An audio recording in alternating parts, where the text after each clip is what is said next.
Gregory Peck's Westerns. The stories behind his wildest roles.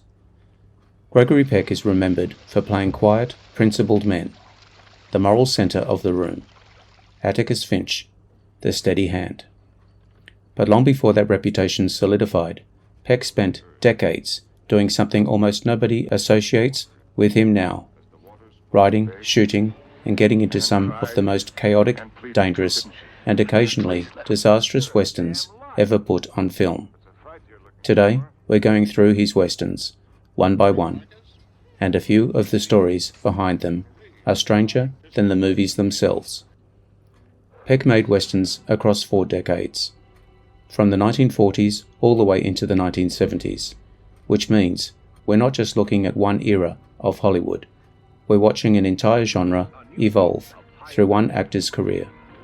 Some of these productions were smooth, a few were genuinely brutal, and at least one nearly ended his career before it started. Let's ride through it. Good day to you, Marshal.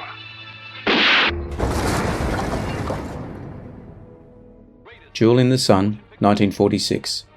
This one's often nicknamed Lust in the Dust by film historians, and that nickname alone tells you this wasn't your typical clean-cut western. Peck plays a brooding, morally ambiguous outlaw, a real departure from the noble roles he'd later become known for, opposite Jennifer Jones as Pearl Chavez, a woman caught between 2 brothers, one decent, one dangerous. Producer David O. Selznick poured an enormous, then controversial budget into this film, chasing the same scale of success he'd had with Gone with the Wind. Reports from the production describe near-constant reshoots, escalating costs, the creative battles between Selznick and his directors. So many, in fact, that multiple directors ended up working on it before it was finished. It was, at the time, one of the most expensive and most controversial westerns ever made, largely due to its steamy content, getting it condemned by religious groups on release. Peck himself later admitted playing a villain this dark was a genuine risk for his young career.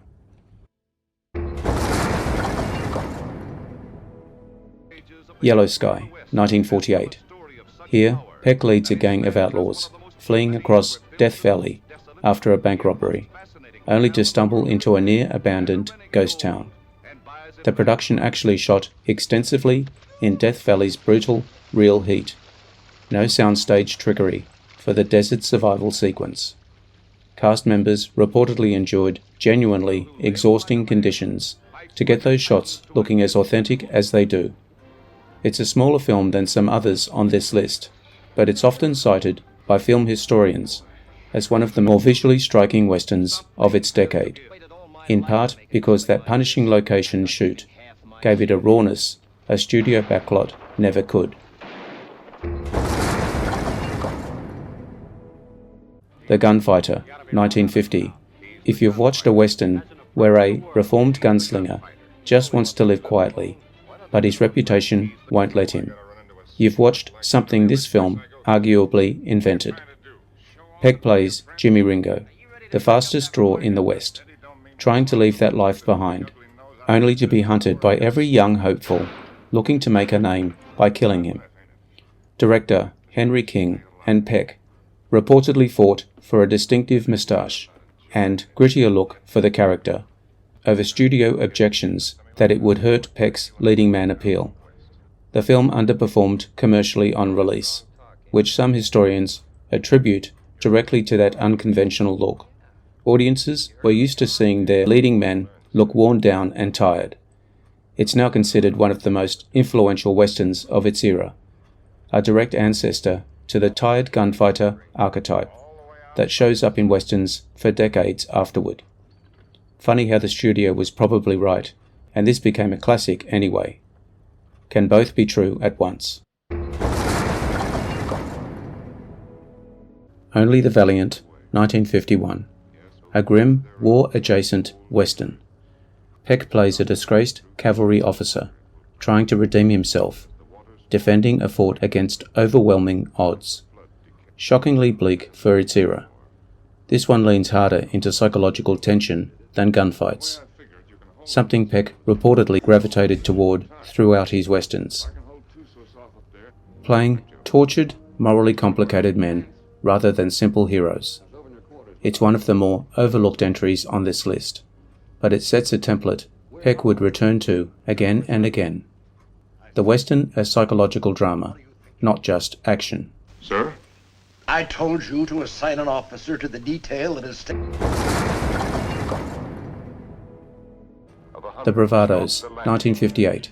Peck plays a rancher, hunting 4 men he believes murdered his wife, only to discover, in the film's genuinely dark final act, that he's been wrong the entire time. Co-star Joan Collins, playing his former love interest, later spoke about the tonal challenge of the film, swinging between a fairly conventional revenge western and a much darker meditation on the cost of vengeance once the twist lands. It's a film that essentially tricks its audience into rooting for a revenge plot, then making them sit with the consequences once they get what they wanted. The Big Country, 1958. This is one of the towering achievements of Peck's Western resume, and also one of the most famously difficult productions of his career. Peck and director William Wyler reportedly clashed constantly on set, creative disagreements sharp enough that the tension became an open secret in the industry at the time. Despite that friction, or maybe partly because of it, the film became an enormous critical and commercial success, and co-star Burl Ives won an Academy Award for his performance. Peck later admitted the fights with Wyler were some of the hardest of his career, but he also credited the same tension with pushing the film toward greatness. Sometimes the most miserable sets make the best movies, a pattern that shows up more than once in Hollywood history. How the West Was Won, 1962, a sprawling, multi-decade epic covering the gold rush, the Civil War, and the building of the railroads, with Peck as just one piece of an absolutely stacked ensemble cast.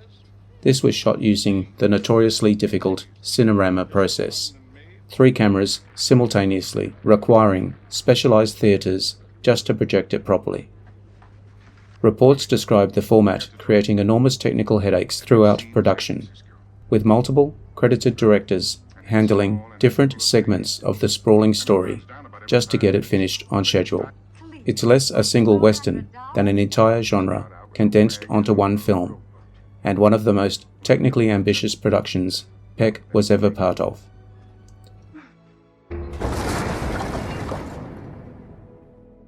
The Stalking Moon, 1968. A tense, slow-burning film about a retired Army scout who takes in a white woman and her half-Apache son, only to be hunted by the boy's vengeful father. Co-star Eva Marie Saint delivers what's often cited as one of the most underrated performances in any Peck Western. Real, quiet terror instead of typical genre theatrics. The film's pacing was considered a genuine risk at the time, prioritizing dread and atmosphere over action, in an era when westerns were expected to deliver more traditional shootouts.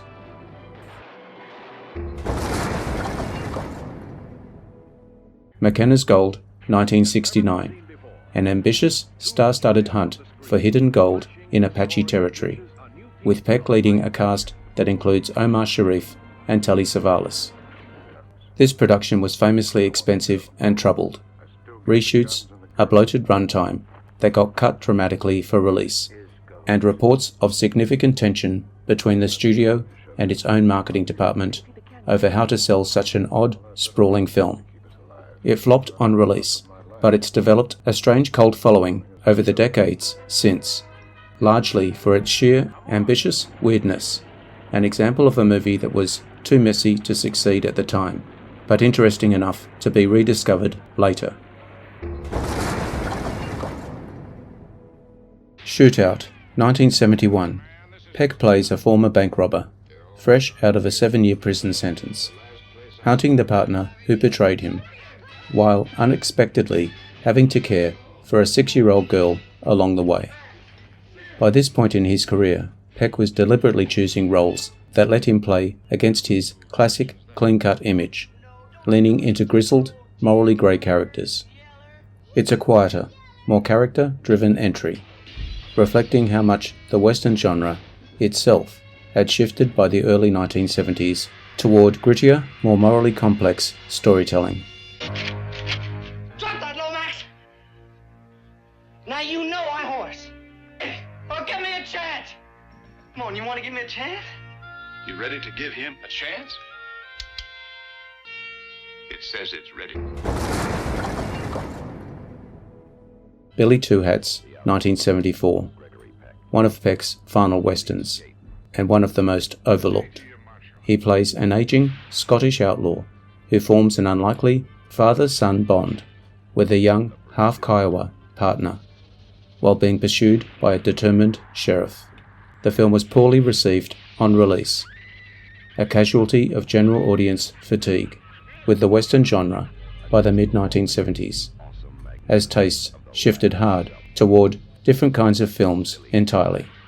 It's since been reassessed by some critics as a quietly effective, underrated character piece, proof that Peck was still taking real risks with his image right up until the genre itself started to fade.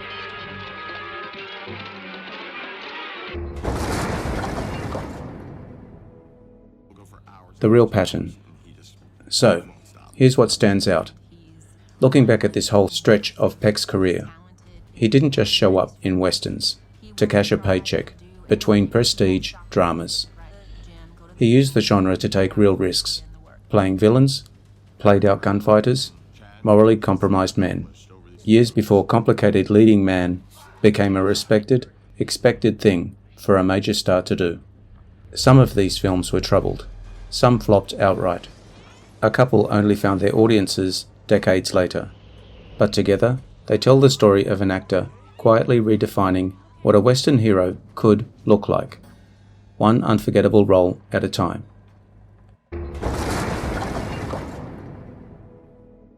Let me know which of these you think is Peck's most underrated Western. I read every comment. If you're into deep dives on the real stories behind the movies and performances that shaped Hollywood, go ahead and subscribe. Thanks so much for hanging out with me today, and I'll see you in the next one. It's ready. Good day to you, Marshal.